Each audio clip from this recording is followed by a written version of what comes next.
We're thieves, not poets. I mentally shrug. At least Felix isn't hell's-bent on trying to steal Hades' pomegranate seeds again. Rumor has it Hades isn't as forgiving as Poseidon. Besides, it's not like pledges have a choice in what jobs we do. We were offered as collateral to work off a debt of some sort by our parents, and most thieves look forward to every job we get. Any job is one step closer to clearing the books. Not me, though. I have no debt anymore. I was so young when my family surrendered me to the Order, I don't even remember my own birth name. But I'm 23 now, so that was a while ago and not something I like to dwell on.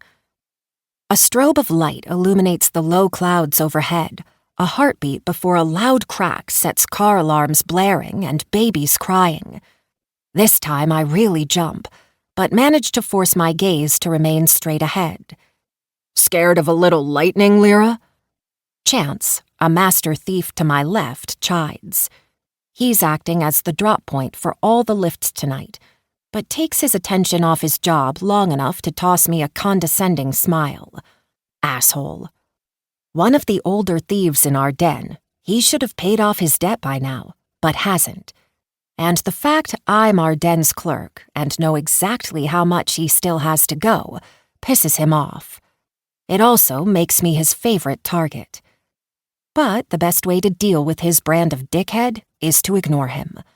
So instead, I focus on the unsuspecting, sycophantic multitudes, as more and more crush together at the base of the temple, filling the winding street that circles up the mountain to it. They're all here to get the best view of the opening ceremonies of the Crucible at midnight. The opportunity was too good for Felix to pass up. Perfect for a rash of pickpocketing. Stealing so close to a sacred building is a big risk, but our boss reasoned away hazarding the god's wrath by saying this is both a test for the newest crop of pledges and a chance to rake in one last score before the ceremonies begin. He is going to get someone killed, or worse. Which I guess is why Felix has a lowly clerk, in particular, me, up here babysitting tonight. Given the added danger, he needed someone to keep an eye on things who would, and I quote, avoid letting anyone anger the gods at all costs, end quote. And he's right. I wouldn't wish the gods' ire on my worst enemy, even Chance.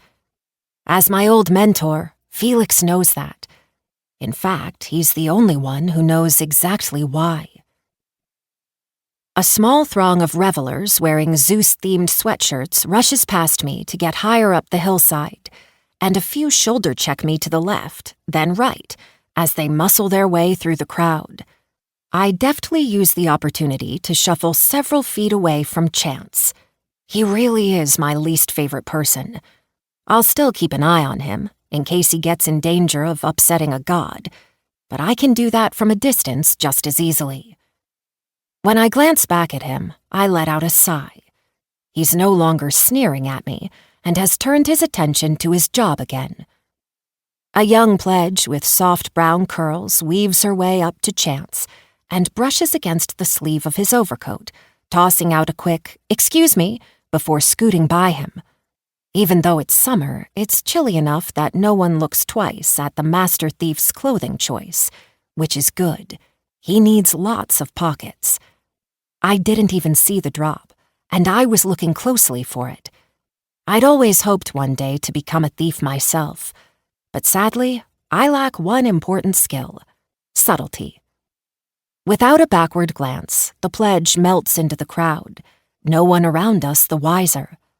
Chance slips his hand into a pocket, then frowns. It takes fishing in 2 more pockets before he discovers the loot, which means even he didn't feel the handover. The new pledge is good. Then again, her mentor is the best of us. For a second, I indulge in picturing what it would be like to be out there with her as one of the thieves, rather than back here watching it happen. But that's not my lot in life. I've made my peace with it.